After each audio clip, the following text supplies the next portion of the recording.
The Kremlin has made another attempt to discredit Ukrainian President Volodymyr Zelenskyy. Putin became the main spokesman of another Russian disinformation campaign. At a press conference in Tashkent, he referred to Article 111 of the Ukrainian Constitution and said that the only legitimate authority in Ukraine today is the Verkhovna Rada and the Speaker of the Ukrainian Parliament. And if they want to, they could cancel martial law and hold elections. Putin grossly misrepresented the Ukrainian Constitution and Ukrainian domestic law on May 28 in order to further promote the Kremlin information operation claiming that Ukrainian President Volodymyr Zelenskyy is no longer the legitimate president of Ukraine. Putin inaccurately cited Article 111 of the Ukrainian Constitution, however, which actually states the president of Ukraine may be removed from office by the Verkhovna Rada of Ukraine by impeachment if he commits treason or another crime, from a report by the Institute for the Study of War.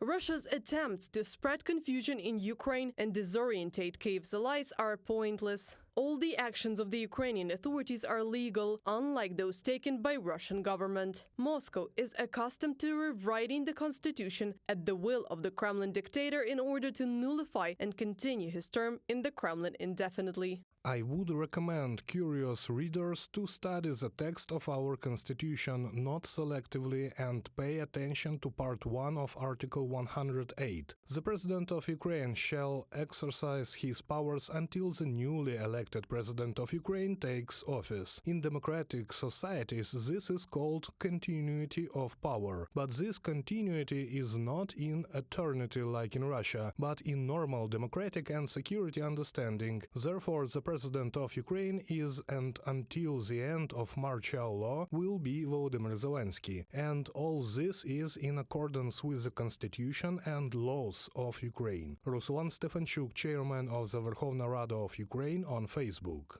In addition, Article 11.4 of the Constitution says the powers of the President of Ukraine provided by the Constitution of Ukraine may not be restricted in conditions of martial law.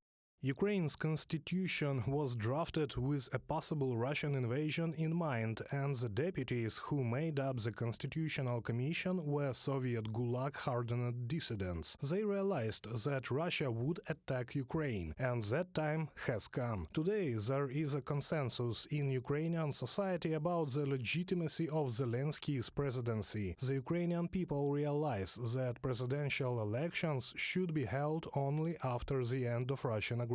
From The Economist. The ban on presidential elections is specified in the law on the legal regime of martial law. It is specifically prohibited by the martial law to hold elections, and since the legislation governing elections has a whole series of requirements as to how and by what standards they are conducted, we are also well aware that it is impossible to ensure those standards. And at the end of the day, there are provisions in the legislation as well as in the Constitution regarding Parliament. For example, there is an explicit provision that prohibits holding elections during the martial law. Kyiv's allies have no doubts about the legitimacy of the Ukrainian authorities. Meanwhile, the current Russian leadership is illegitimate. This is exactly what the resolution of the Parliamentary Assembly of the Council of Europe from April 17, 2024 says. Not only has mass falsification of voting results become a tradition in Russia, but all elections after 2014 in Russia were held with illegal voting in the territories of Ukraine temporarily occupied by Russia. This is a direct violation of international law, which means that democratic states will not recognize the results of these elections. Reported by Anastasia Tarnavska, Yulia Granovska, UATV News.